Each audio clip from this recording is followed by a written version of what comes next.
Meu nome é Tamires, eu sou coordenadora aqui da Resports, vou estar auxiliando o professor Luiz Focácio. A gente liberou o curso dele gratuito esses dias de ombro, tivemos mais de 600 acessos aí de pessoas que concluíram o curso. E hoje ele vai estar dando algumas dicas para a gente, algumas dúvidas que os alunos tiveram depois do tema de síndrome de impacto. Se quiser se apresentar, Luiz, a gente te agradece bastante aí por estar com a gente essa noite.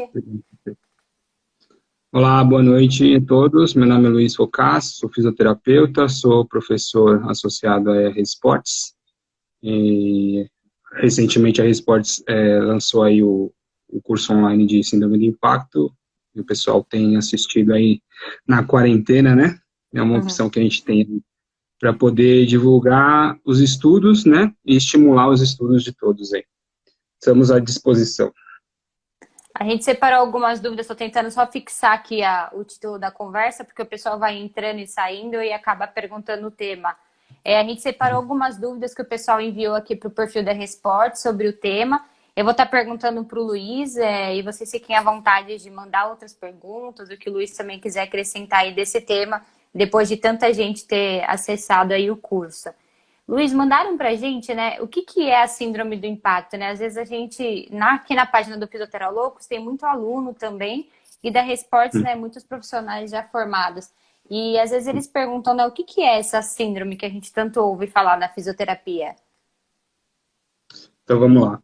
A síndrome, então, como o nome já diz, né, é um conjunto de sinais e sintomas que caracterizam a síndrome, né?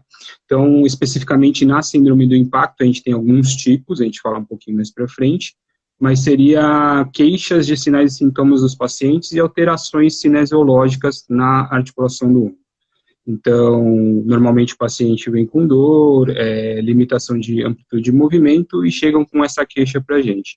Então, na verdade, a síndrome, ela inclui aí alterações cinesiológicas e o contato irregular ou inadequado de algumas partes do ombro. Aí vai diferenciar um pouquinho qual parte que a gente está falando da anatomia, dependendo do qual tipo de síndrome do impacto. Existe mais de um tipo de síndrome de impacto, dependendo da parte anatômica? Sim, a gente tem alguns tipos de impacto, tá? Os mais comuns, quer dizer, o mais comum de todos que a gente recebe na clínica, gira em torno de 80%, é a síndrome do impacto subacromial, que é a mais famosa de todas, a maioria do pessoal conhece. Além dela, a gente tem a síndrome do impacto interno, tá? E também o impacto coracoide, subcoracoide. Então, a gente tem alguns subtipos, como eles são pouco vistos, então também é pouco falado. Então, a base principal de estudos tem sido mais a síndrome do subacromial. Então, só relembrando, a subacromial, então, vai ser o impacto da cabeça humeral no arco coracoacromial, então é a diminuição daquele espaço, e quem geralmente sofre com essa síndrome, anatomicamente falando, né, é o tendão do supraespinhoso. E no impacto interno também é o tendão do supraespinhoso, geralmente a parte inferior dele, com a parte superior do infraespinal. E aí o contato vai ser entre o tubérculo maior e a glenoide póstero superiormente falando, tá? Então, esses dois pegam o supraespinhoso e no impacto interno também o infra. E no impacto coracoide, subcoracoide, aí vai ser o impacto anterior ao ombro. Então, pega o impacto do tubérculo menor com o coracoide, processo coracoide. E aí quem sofre nesse impacto agora vai ser o tendão do subescapular. Lembrando, então, que é anteriormente, né? Então, essas são as diferenças dos principais impactos aí do ombro. A galera que é estudante aqui deve estar tentando relembrar aí todas as anatomias de uma vez. A gente acha, às vezes, na faculdade, não vou mais lembrar isso, vou ter que lembrar o tempo todo na fisioterapia, não tem jeito, né? Tem que estudar sempre, voltar na anatomia e biomecânica é importantíssimo, né? E quando o paciente ele vem, né, com a dor, para você identificar a síndrome, as dores que ele normalmente relata, dependendo aí do tendão, é diferente ou normalmente vem com uma dor mais generalizada na região do ombro? Vai dependendo muito da fase que o paciente se encontra, né? Então, a gente tem que lembrar que a síndrome do impacto, ela é importantíssima ser tratada o mais precoce possível para ter um prognóstico melhor do paciente, porque ela frequentemente leva à lesão mais comum em termos de cirurgia, que é a ruptura do tendão do supraespinhoso, tá? Então, sempre lembrando que é importante pegar cedo e tratar a síndrome do impacto para ela não evoluir por uma cirurgia que é muito comum, que é do ruptura do tendão do supraespinhoso. Então, a abordagem do paciente na avaliação e o que ele vem de queixa vai depender muito da fase que ele está. No começo, na fase inicial, vai ser uma dor inespecífica, geralmente é um movimento, né? E geralmente na região anterolateral do braço, na região próximo ao acrômio ali. Mas o que leva o paciente a procurar um médico ou fisioterapeuta é a dor associada à perda de amplitude de movimento, então de dificuldade da movimentação nas atividades de vida diária, né? Eu fui pegando algumas fotos aqui de anatomia para facilitar essa parte da gente explicar, ver se vai ficar muito ruim para o pessoal ir relembrando aí a questão da anatomia mesmo completa, né, do ombro, que às vezes a gente vai falando das estruturas, às vezes o pessoal esquece um pouquinho, né, onde o músculo fica localizado. Daí eu vou pegando aqui para ajudar a gente a relembrar. Dá para ver direitinho o arco coracoacromial, né?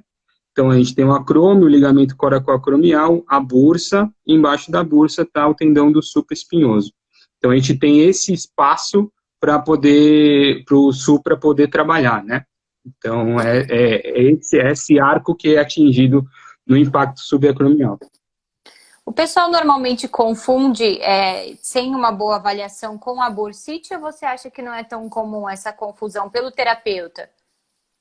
É muito comum e tem o porquê de ser comum, né? Porque são estruturas anatomicamente muito próximas.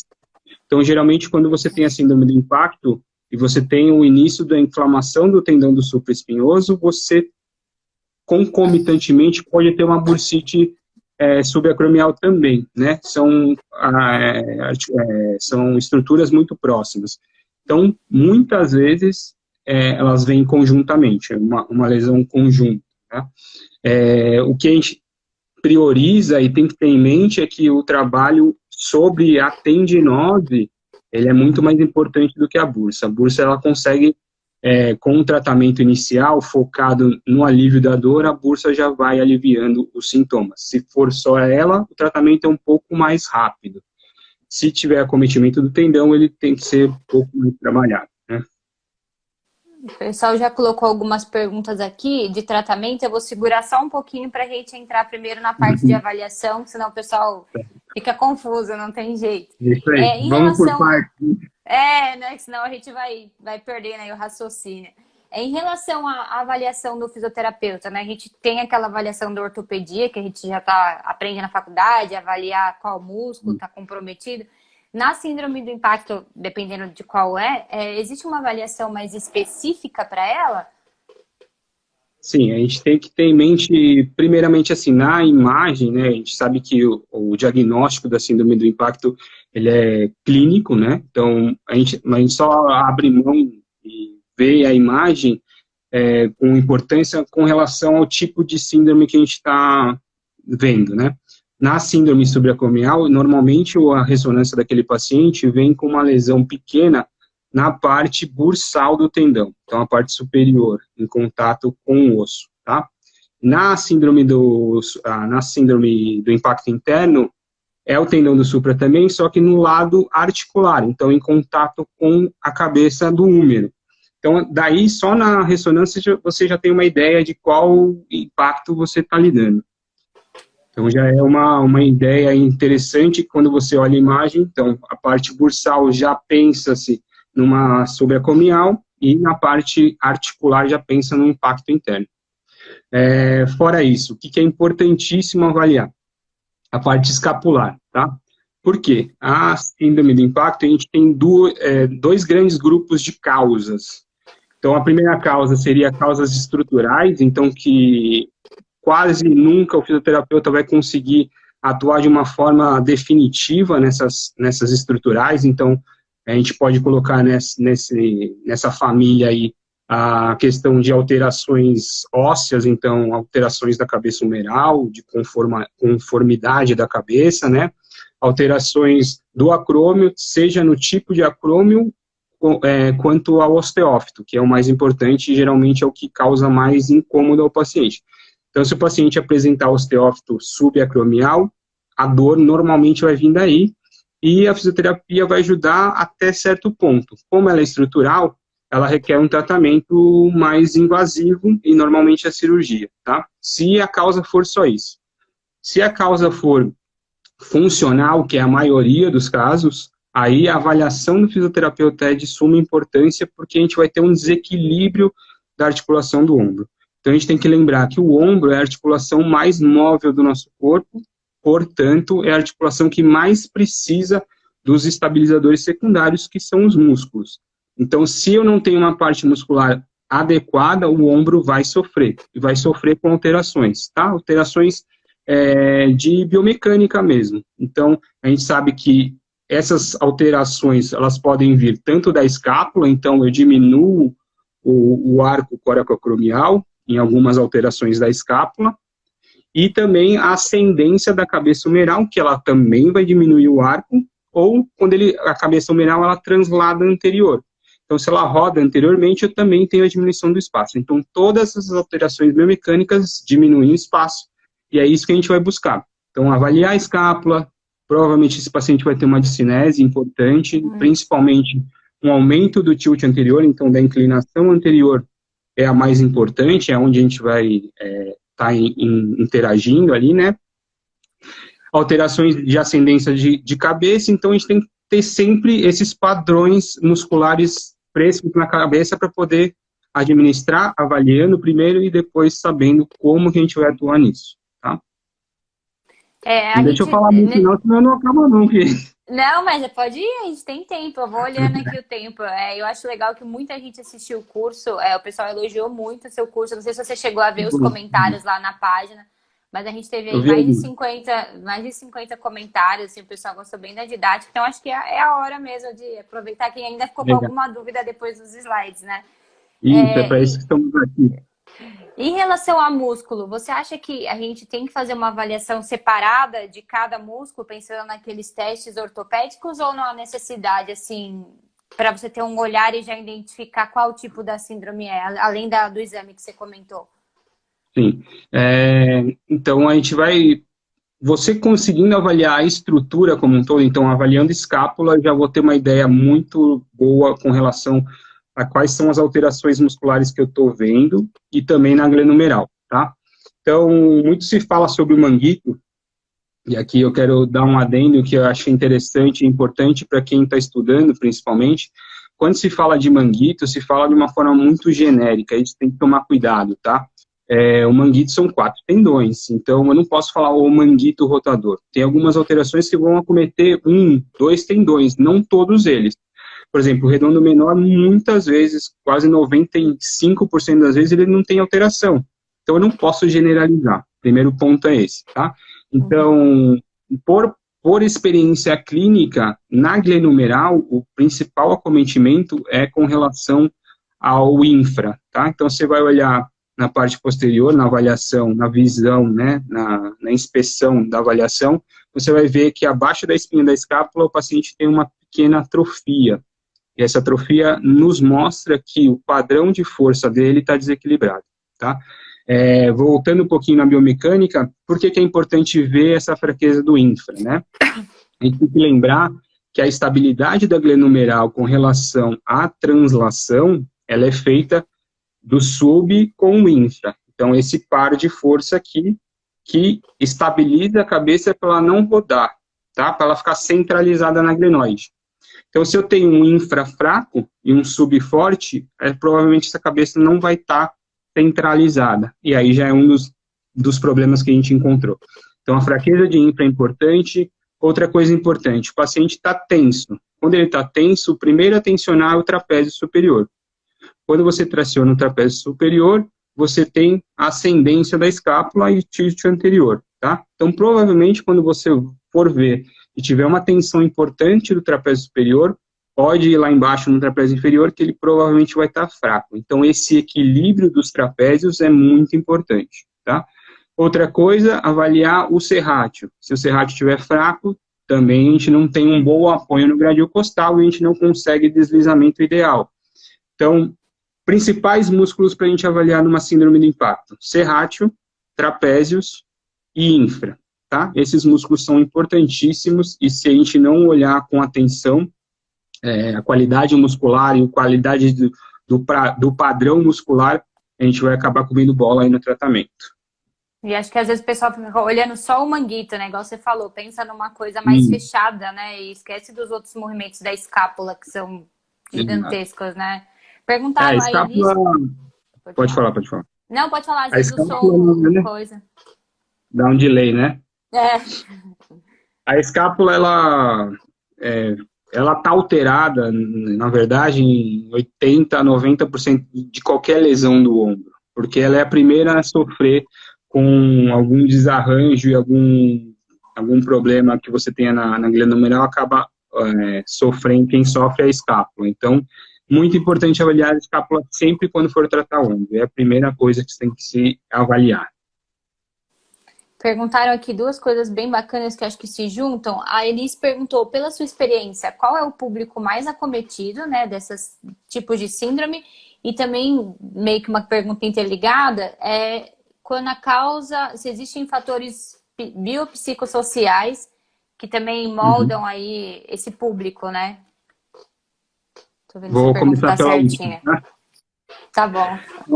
Com psicossociais, quem trabalha com cadeias posturais, trabalham com RPG, sabem bem que as emoções, as alterações sociais influem na postura do paciente. E normalmente, e a tendência normalmente que a gente está tendo com a rotina mesmo diária, é o fechamento, né? O nosso fechamento, a questão da timidez, né? Isso traz o húmero para a rotação interna, tá? Tem uma síndrome, né, que é a síndrome cruzada superior, que ela foi estudada pelo Dr. Janda, que mostra essa alteração. Então, ela inclui a alteração postural com a questão social. Então, um paciente em fechamento vai ter uma rotação da cabeça internamente e além do tilt anterior ser maior, porque o paciente vai estar, né, nesse posicionamento. Então, tudo isso faz com que o arco coracoacromial diminua e você tem maior propensão ao impacto. Então, tem a ver sim, e geralmente é por causa dessa síndrome cruzada superior, tá? A outra, desculpa, a primeira... A Elis perguntou, pela sua experiência, qual é o público mais acometido nessa síndrome? Então, a gente tem as fases, tá? Numa fase inicial, geralmente por alteração de gesto laboral ou gesto esportivo, no início da síndrome do impacto, que é quando nós deveríamos intervir, mas infelizmente os pacientes vêm tardiamente, né? A gente sabe, teve aquela dorzinha no ombro, foi pegar alguma coisa, tomou um remedinho, passou, beleza, mas a gente sabe que isso vai evoluindo. Então, lembrando que eu falei anteriormente, a síndrome do impacto, ela é o início para lesões mais graves. Então, quanto mais cedo for visto e intervido, e a gente ter essa intervenção da fisioterapia, melhor para o paciente, melhor o prognóstico. Então, a síndrome pura, a síndrome do impacto subacromial, né, que é a mais comum, geralmente em pacientes de 30 a 40 anos, que estão na fase inicial. A partir disso, a gente vai tendo a evolução até os pacientes acima de 50 anos começarem a ter lesões do tendão já e passar a ter rupturas do tendão do supraespinhoso, que é o mais acometido. Então, eles passam a ter uma lesão de manguito rotador já, lembrando, o manguito rotador, na maioria das vezes, tendão do supraespinhoso, tá? Então, a síndrome de impacto pura, geralmente em pacientes de 30 a 40 anos e que tenham muitas atividades acima da linha do ombro, né? Então, tanto laboral quanto esportiva. Perguntaram daí agora um pouquinho, entrando na parte de tratamento. Existe o tratamento específico para cada fase que o paciente está dentro da síndrome, né, de qual comprometimento articular, muscular, ou normalmente a gente consegue trabalhar vendo a síndrome de uma maneira mais global dentro da fisioterapia? Legal. Então, assim, o que a gente tem que ter em mente é que o começo da síndrome ela é bem característica, tá? A gente tem um ciclo do impacto, que eu chamo de ciclo do impacto, mas a gente pode pensar num triângulo, talvez, que seria o que traz o paciente para a gente. Então, normalmente é dor, né? Então, a dor desse paciente, o paciente está com a dor repentina no ombro, ele não sabe o que ocasionou isso, geralmente é anterolateral, e aí ele começa a perceber que nas atividades que ele vai alcançar, então ele vai pegar um copo na prateleira, essa dor piora, então o que acontece? Ele acaba, por causa da dor, evitando movimentar aquele ombro, tá? Então esse é o primeiro ponto. Então, a dor vai levar aquele paciente ao desuso do membro que está afetado. Então, ele para de usar o membro. O que acontece quando ele para de usar o membro? Você tem atrofia muscular. Você não está trabalhando ativamente aquela articulação, você tem uma atrofia muscular. A atrofia muscular, por sua vez, vai levar à dor de novo. Por quê? Se eu tenho uma atrofia muscular, eu tenho um desequilíbrio. Eu causo uma instabilidade no meu ombro. Então, ele tem estabilidade muscular. Então, essa falta de estabilidade vai fazer com que meus músculos não entrem em preparação para preparar o movimento para eu poder fazer, e isso retorna a dor. Então, fica nesse ciclo vicioso. Dor, desuso e fraqueza muscular. E aí que a fisioterapia vai entrar. O intuito da fisioterapia é quebrar esse ciclo. Então, inicialmente, a gente vai entrar com procedimentos analgésicos. O que acontece muito? Que colegas vêm falar comigo, Luiz, estou com meu paciente há muito tempo com síndrome de impacto. Provavelmente o terapeuta só está trabalhando dor, só está trabalhando sintoma. Isso é muito importante. A gente vai iniciar trabalhando a dor, mas não pode deixar esse paciente com o braço parado, tá? Não faz sentido nenhum. Eu tenho que tirar a dor, mas ao mesmo tempo eu tenho que estimular esse paciente a mexer o braço naqueles movimentos que ele não sinta dor. Por quê? Para não levar a maior atrofia muscular. Lembra que eu falei que a maioria dos casos são causas funcionais? Se eu não trabalho esse braço, se eu não mexo esse braço, eu acabo desequilibrando ainda mais ele. Então, o intuito é tirar um pouquinho da dor e começar a trabalhar ativamente. Então, pega na linha do peito o que você consegue, evita fazer movimentos muito acima da linha da cabeça que te causam dor, mas não é para ficar com uma postura antálgica. Isso que é o problema dos nossos pacientes. Tentar passar para eles não poupar muito o braço, se utilize do braço. E aí, trabalhando dor e trabalhando a movimentação do braço, a gente evolui para um trabalho de reestruturar a parte do equilíbrio muscular, tá? Então, o tratamento da fisioterapia é muito focado nesse balanço muscular. Então, lembrando na biomecânica dos pares de forças, então, lembrar do supra, do manguito como um todo contra o deltoide. Então, não é interessante trabalhar um deltoide numa fase inicial de síndrome de impacto, senão a cabeça vai ascender mais. Lembra que ele tem o vetor de força do deltoide para ascendência da cabeça, e o manguito vai em direção ao ângulo inferior da escápula, contrabalancear essa força. Então, se eu trabalho um deltoide, por exemplo, no começo da síndrome de impacto, eu vou piorar a ascendência e piorar o impacto, tá? Então, trabalhar conscientemente o manguito rotador, principalmente infra-sub, tá? Para estabilizar legalzinho esse ombro, para poder depois trabalhar a força propriamente dita. Então, o intuito é alívio de dor e reequilíbrio. Equilíbrio a gente pode usar eletroestimulação, a gente pode usar vários tipos de ferramentas para poder começar a estimular de uma maneira correta, um trabalho neuromuscular de consciência do músculo, principalmente de infra e sub, para poder trazer esse equilíbrio para o paciente, para aí depois a gente conseguir trabalhar força e reequilibrar direitinho, tá? Perguntaram, você falou essa parte de eletro, perguntaram, deixa eu até subir aqui a pergunta, que como perguntou logo no comecinho, eu dei uma seguradinha. Se num caso agudo de síndrome do impacto, devemos usar crio ou laser? Sendo que ambos são bons nas aplicações iniciais do tratamento. Ela tinha perguntado, até desculpa que a gente demorou um pouquinho para responder, mas só para entrar no agora, né? Sim, sim. Na questão analgésica, a gente pode lançar a mão do que a gente está mais acostumado. Eu costumo usar os dois, laser e gelo cai bem numa fase inicial. Vai muito do como você avaliou e como o paciente está naquela fase, entendeu? A síndrome do impacto é ruim porque ela tem muitas fases e em cada fase a gente vai abordar alguma coisa diferente. Mas numa fase inicial, o gelo pode ser utilizado e o laser pode ser utilizado principalmente se o paciente tiver uma bursite associada, que a gente falou anteriormente. Então, o laser para a questão de bursa, ele é bem interessante, tá? O tendão do supraespinhoso é difícil pegar. Você tem que ter uma postura que ele consiga ser palpável, então uma posição que você consegue palpar, que é a adução com rotação, que aí você consegue palpar o supra, mas é um pedaço pequeno e talvez não pegue tanto. Mas para a bursa subacromial eu acho interessante. Perguntaram também a parte do FES, né? A utilização do FES nesse trabalho inicial que você comentou com a gente. Você acha que então vale mais a pena? Lógico que teria que avaliar, né? A escápula, tá olhando lá para ela. Mas verificar mais a questão do infra, que você falou que vai estar um pouco mais em desuso, de repente começar com algumas musculaturas e depois partir para uma musculatura mais generalizada, quando a gente pensa em FES? Sim.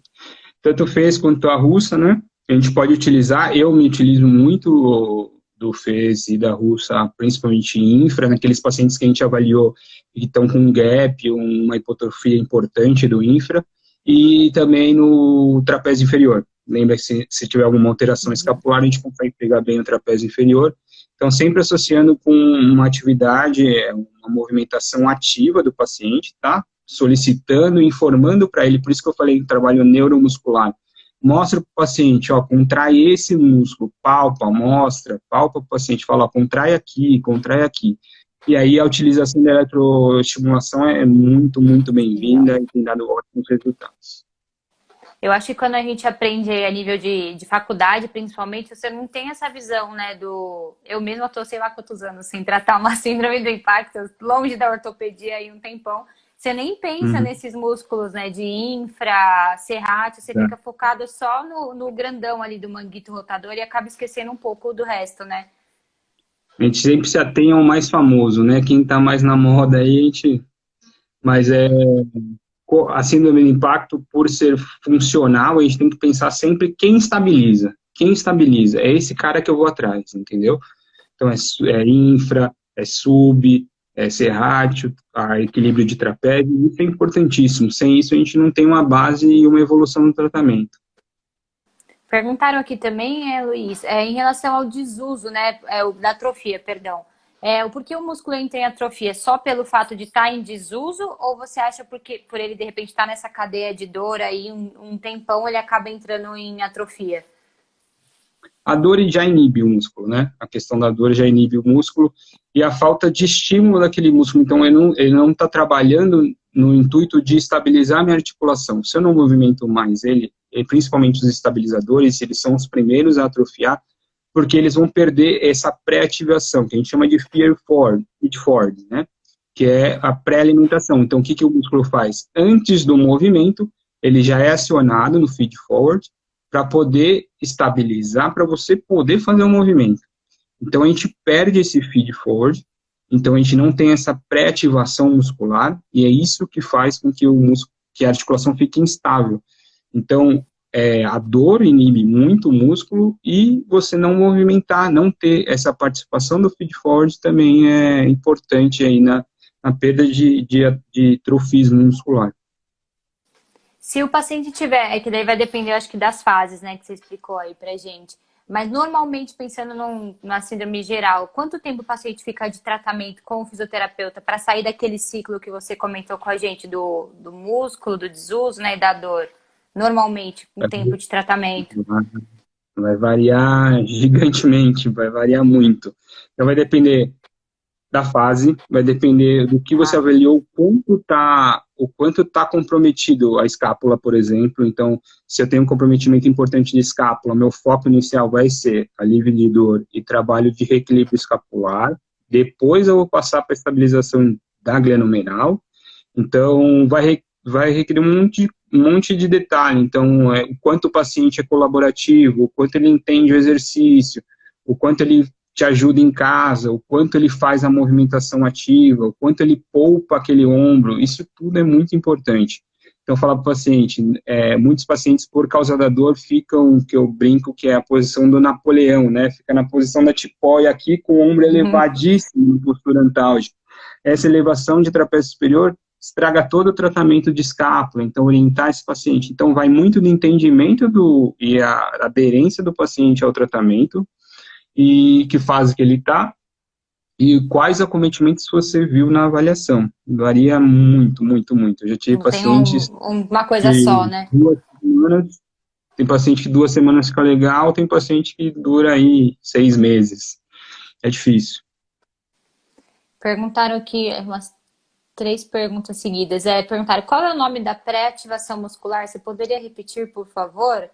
E a clavícula também é bastante afetada. Ele falou em clavícula, acho que o Vitor, eu tava assim, já até abaixei o ombro, acho que foi automático, só de ler. Ela falou, então, qual que é o nome da pré-ativação muscular? Lembra, a gente tem duas, a pré-ativação é o feed forward, tá? Lembra que a gente tem o feedback, que é a resposta a algum estímulo, e o feed forward é a preparação ao estímulo, tá? Com relação à clavícula, todas as articulações, então, externo-clavicular, escapulohumeral, todas elas vão estar envolvidas. Então, quando você tem uma alteração, principalmente escapular, você pode ter translações claviculares que podem atrapalhar o paciente. Então, como que eu vou avaliar essa translação clavicular? Principalmente nos pacientes acima de 100 graus, 110 graus, o paciente tem uma limitação importante de flexão. É importante avaliar a clavícula para ver se ela está transladando na flexão. Então, quando você faz a flexão, ela tem que transladar posterior. Então, por causa das alterações musculares, principalmente de trapézio, pode ter um bloqueio nessa translação. Então, é importante avaliar se o paciente não está conseguindo fazer uma flexão de ombro satisfatória, é importante avaliar essa translação, tá? Muito boa. Perguntaram bastante aqui também 2 pessoas, a Elis Josué, perdão, em relação assim, você além na parte da analgesia, você utiliza, além da eletro, você utiliza outras técnicas como o dry needling, por exemplo? E eu acho que também uma aluna nossa de Porto Velho também perguntou se o dry poderia ser aplicado na fase inicial da síndrome. Claro, pode. Eu uso bastante, principalmente nas tensões de trapézio superior, tá? Então, para poder relaxar a parte muscular, então, dry needling, ventosa, liberação miofascial de trapézio superior são importantíssimas para orientar o paciente ter a sensação de que aquele músculo está tenso e você, com a técnica, aliviou. Você aliviou também a questão do equilíbrio da escápula. Então, é importantíssimo fazer essa liberação de algum jeito. Então, a gente tem várias ferramentas, acho que vai muito do que o terapeuta tem na mão, o que ele tem de ferramenta para se utilizar, né? Então, quanto mais curto você tiver, mais opções você vai ter de estar intervindo. Então, você pode usar uma acupuntura para dor, você pode usar ventosa para outros relaxamentos musculares, às vezes o próprio infra está tenso, então vai dar a sua avaliação de quais músculos que estão tensos que vão intervir no tratamento. Então, geralmente, no alívio de tensões musculares é muito bem-vindo. Show, acho que a gente respondeu 2 pessoas aqui juntas. Perguntaram também 2 coisas bem bacanas, deixa eu voltar aqui. Em relação à qualidade da metodologia dos trabalhos de ombro, você acha que o gap ainda dá literatura? Não sei se eu li a pergunta direitinho, mas deu para entender? Eu li igual ele escreveu aqui. Se você acha que o gap... Se você acha que o gap ainda dá literatura, pelo menos foi como ele escreveu. Se eu estiver falando errado, eu peço para ele repetir aqui a pergunta para a gente. Melhorou muito a questão da metodologia em reabilitação como um todo, principalmente de ombro. Claro que a reabilitação está anos-luz da cirurgia, tá? Isso é muito claro para a gente, e eu tento, como tem atuação com vários cirurgiões, a gente vê essa diferença de qualidade de trabalho e tudo, e a gente tenta seguir mais ou menos esses padrões metodológicos que vem melhorando sim. A gente, na fisioterapia, em várias outras questões de analgesia, de questões anti-inflamatórias, a gente está muito aquém, mas se tem uma base de literatura muito boa com relação à biomecânica, tá? Principalmente de escápula, que há um tempo atrás, aí, uns 5 anos, deu um boom de cinese escapular. Isso foi muito bem estudado, então essa questão do estudo da biomecânica tem ajudado muito no tratamento. Então, se vocês pesquisarem parte metodológica e artigos científicos correlacionados à escápula e a impacto, a gente tem bons trabalhos, sim. Algumas revisões importantes, tem melhorado bastante. Show. Perguntaram aqui também em relação ao infra, mas a gente já comentou, né? O Luiz comentou várias vezes com a gente que o infra tem que ser bem avaliado, né? Perguntaram, o infra seria bom fazer uso? Acho que a gente já respondeu essa. E perguntaram aqui também, você acha que o fortalecimento do bíceps, cabeça longa, para o aumento do espaço subacromial e estabilidade de articulação? Se vale a pena mexer nesse músculo? Então, a gente está falando de estudos, né? Então, vou falar um pouquinho de estudos. O bíceps, há muita controvérsia sobre a cabeça longa do bíceps com relação ao papel dela de estabilidade ou de controle biomecânico, tá? Isso tem pouco tempo que se tem visto que a cabeça longa ela tem muito baixo papel de estabilização e principalmente de rebaixamento da cabeça.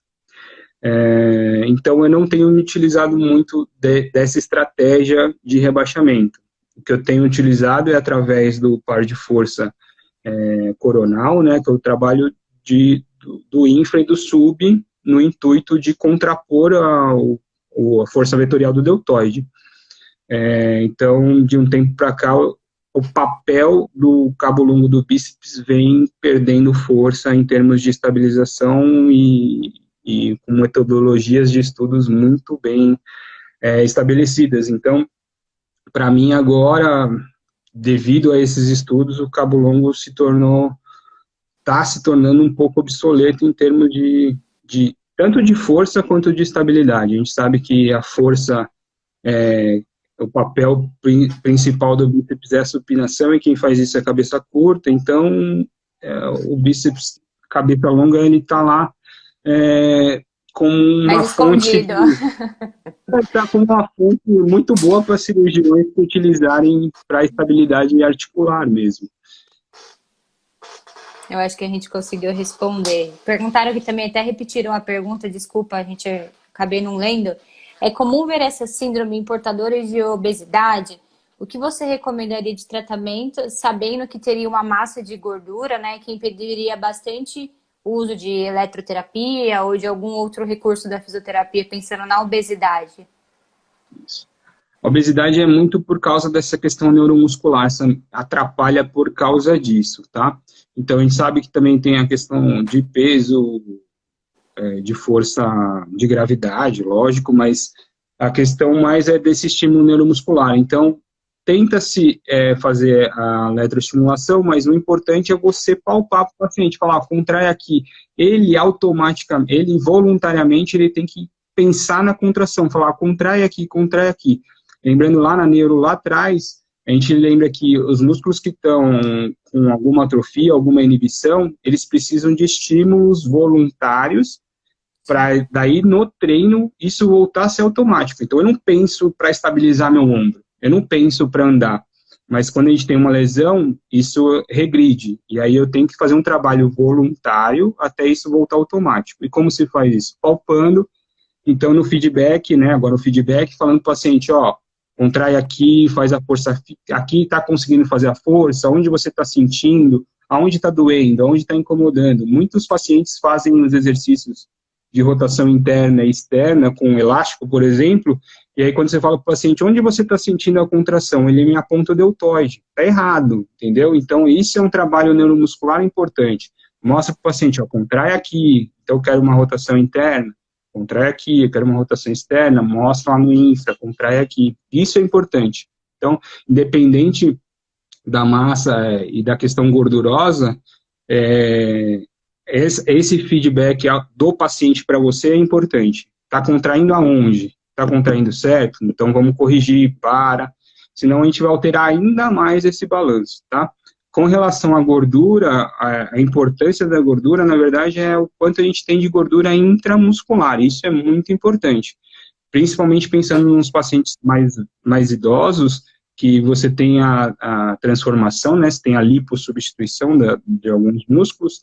Isso é importante quando se pensa numa cirurgia, por exemplo, no tendão no supra, tá? Então, a gente sabe que a qualidade do tendão, ela é muito inferior nesses pacientes que têm lipossubstituição. Então, aí sim, a gordura vai estar influindo mais do que numa gordura em termos de obesidade, tá? Show. Eu acho que a gente vai conseguir responder só mais uma. Eu não lembro certinho a hora que a gente entrou, entre uma live e outra aí dá certo, mas eu acho que a gente tem uns 8 minutinhos, mais ou menos. Falei que passa rápido, né? A gente fala, nossa, 1 hora, mas... E você vê que o Instagram vem e corta, gente. Ó, tem 2 perguntas, acho que uma Luizão, ainda sobre a cabeça do bíceps, né? Longa do bíceps. Você acha necessário o fortalecimento excêntrico pensando na estabilidade ou não costumo usar? Como eu falei, eu estou usando cada vez menos o bíceps como rebaixador da cabeça humeral, tá? Então, são trabalhos com base metodológicas boas que mostram que ele não tem tanta importância na estabilização. Mais uma vez, eu uso o infra e sub para poder rebaixar. Tem trabalhos muito interessantes também, e aí eu me utilizo disso para pacientes que não tenham força de manguito rotador importante. É um trabalho de co-contração, então de ativação conjunta de peitoral e grande dorsal. Quando você contrai os dois juntos, peitoral e grande dorsal, você consegue um rebaixamento da cabeça. Então, eu uso isso, mas eu uso para pacientes que já não têm uma qualidade de manguito. Então, minha prioridade é o trabalho conjunto de manguito rebaixa a cabeça humeral, ponto. Isso é biomecânica, isso tem que estar claro. Então, se eu conseguir fazer um trabalho biomecânico conjunto do manguito, eu consigo rebaixar a cabeça, primeiro ponto. Se eu não tenho manguito de qualidade, de contração, eu passo para esse trabalho de centralização de cabeça pelo latíssimo, né, o grande dorsal, e o peitoral. Então, uma co-contração dos dois, eu consigo um rebaixamento da cabeça também, tá? Então, é uma opção também. Também, show. Daí perguntaram aqui mais a nível de paciente, não sei se é terapeuta também, rompi, batendo ainda na cabeça longa do bíceps, rompi, né, esse tendão, terei problemas de estabilidade de ombro? Depende de onde foi a ruptura, tá? A gente sabe que a síndrome do impacto também predispõe a lesões do cabo longo, tá? Então, a gente tem chondral print, que são outras lesões que são posteriores ao impacto, que mostram que espessamentos do tendão do cabo longo ou subluxações do cabo longo também vão ter influência na estabilidade articular.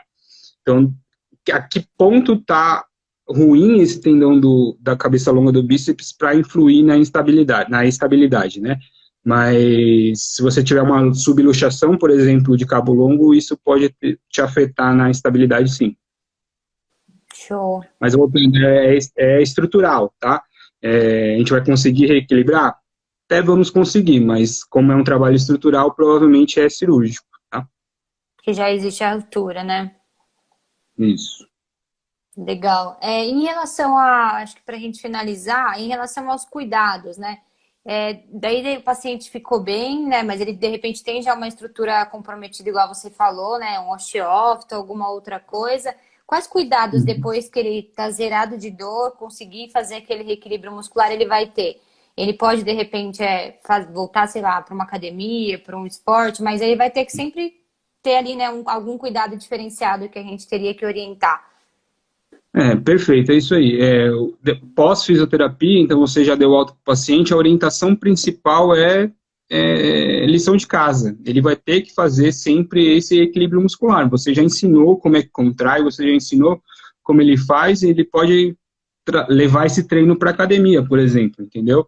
Mas o importante é que ele tem que estar sempre em manutenção, que a gente brinca, mas é verdade, a manutenção da estabilidade do glenohumeral, da estabilidade da escápula. Então, os trabalhos que a gente fez para reequilibrar a escápula e glenohumeral, ele tem que levar para o resto da vida. Obviamente, ele não vai precisar fazer 3 vezes por semana, mas ele vai regrando e tendo esse controle e essa consciência que é super importante.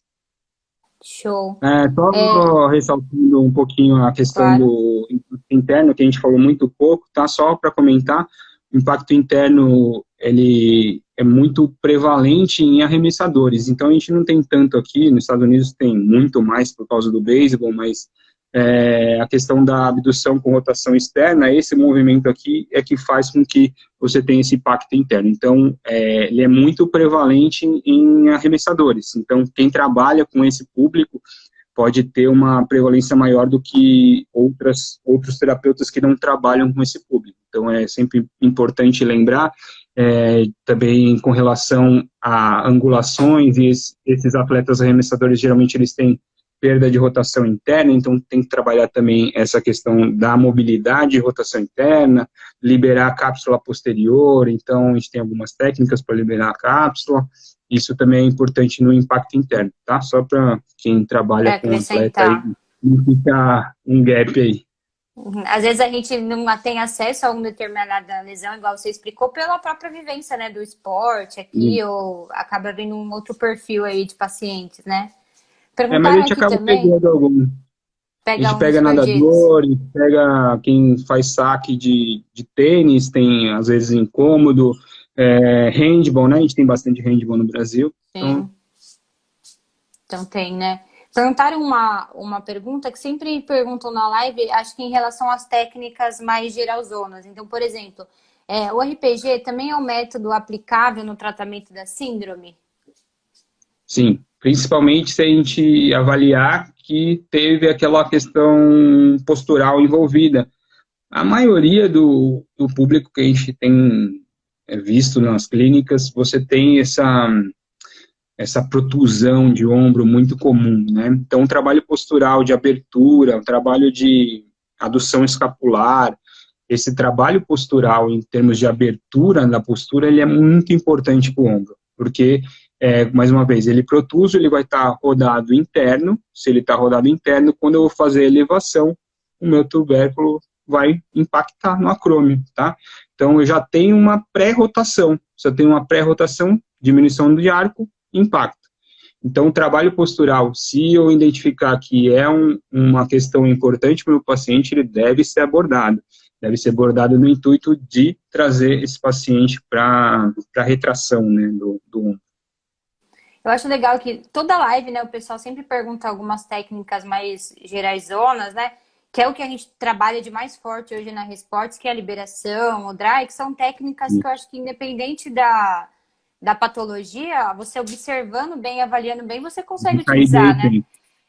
Sim. Depende, é o que você falou muito bem no começo, depende de quantas ferramentas você vai ter, né? Se eu já estou acostumada a trabalhar com dry, com a liberação, com RPG... use o que você está acostumado, né? Use que você tem mais experiência, mais eficácia, e eu acho que é isso que é importante.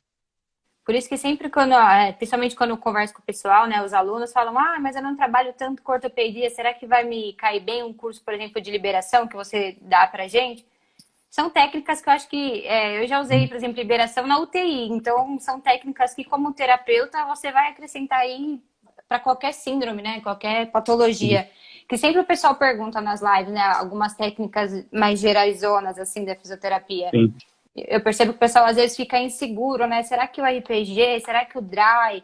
Talvez você não vá usar o dry, igual você explicou muito bem, numa fase, né? Mais pra frente, ou num músculo específico, você pode acrescentar. O importante é a avaliação, né? Se você avaliou e você acha que tem aquela alteração que eu posso usar aquela técnica, você vai escolher a técnica que você tem mais...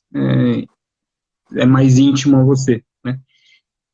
É igual perguntaram aqui de Pilates. Eu acho que o Pilates também, solo, o aparelho, isso os dois, né, são corretos. Vai depender aí de qual fase, né, você explicou, qual fase ele já tá. Pode ser que talvez no movimento do Pilates ele vai saber a contração muscular melhor, né, porque geralmente já fazia faz de o Pilates repente já tem uma antes. melhor, né? Então, gente, normalmente, como aqui na página do Fisioteralux tem bastante aluno, às vezes eu percebo, até o próprio profissional, quando vem procurar aqui a Resports, ele tem, às vezes, um pouco de dificuldade, assim, eu tenho a minha caixinha de ferramentas, eu sei várias técnicas, mas às vezes tem dificuldade aí dentro do dia a dia de trabalho de juntar as técnicas, né? E pensar aí o que O pode ser mais usado primeiro. importante, quando tiver essa dúvida, volte para o básico, volte para anatomia, volte para Exatamente. biomecânica, que aí vai elucidar tudo. Você tem as ferramentas, porque você já fez diversos cursos, mas se você não tiver uma boa avaliação, você não vai ter esse raciocínio clínico para poder intervir na hora correta. Então, o importante, tá com dúvida, volta. Biomecânica e Volta. anatomia, não tem erro. Sim, com certeza. Luiz, acho que a gente conseguiu responder aí todo mundo. Eu não sei se está aparecendo as perguntas para ti. O pessoal agradeceu muito aqui. Acho que tem mais de 10 pessoas agradecendo a live, agradecendo as explicações, falando que sanou as dúvidas, que a live foi muito legal. Eu vou te mandar depois, mas a gente teve mais de 500 pessoas que realmente fizeram o seu curso aí nesses últimos 3 dias. Obrigado, Foi assim, feliz. um boom aí que a gente teve na Resports. Eu acho que a gente conseguiu agregar aí bastante conteúdo para a galera que estava em casa, né, de forma aí gratuita. E inclusive E, a gente conversou aí com o Rafael, a gente liberou acesso ainda hoje, que final de semana teve um pessoal que não conseguiu acessar. Então, para quem ainda tem dúvida, gente, o link aqui na Resports vai estar só até hoje, não é propaganda, é de verdade, meia-noite o cupom vai expirar. Então, aproveitem aí para acrescentar tudo que o Luiz vale a pena. explicou. Vale a pena, os slides dele estão muito legais, tem muita base científica, a gente viu o curso aqui, todos os nossos membros. Então, aproveitem que ainda tem aí umas 3, 4 horinhas, eu acho, da meia-noite, para estudar um pouquinho mais. Legal. Aí, qualquer dúvida que tenham aí, meu Instagram está à disposição, e-mail, fiquem à vontade. Obrigada, viu, Luiz, pela paciência e participação da gente. Acho que foi uma das lives que o pessoal gostou mais. Não sei se aparece para ti o número aqui em cima, mas a gente teve um número aí de 80, 70 pessoas constantes vendo desde o início que a gente começou, então foi muito legal. Quem não acessou, Legal. tem bastante gente falando, não consegui acessar. Fiquem tranquilos que a gente tá salvando todas as lives. As 3 primeiras só não consegui salvar por conta de aplicativo. Mas a gente está salvando, essa do Luiz vai estar salva e provavelmente uns 3 dias a gente vai estar lançando o link. Então, quem perdeu aquela parte aí de anatomia que você explicou muito bem, dá tempo ainda de recuperar. Legal. Obrigado, viu, Luiz? Quando você for Obrigado, terminar aí a Bruno. live, só põe por gentileza para salvar, que vai aparecer uma opção para ti, para salvar aí no perfil da Resports, que foi você que chamou. Tá ok. Obrigado pela parceria e uma ótima noite. Tchau, Boa noite. tchau.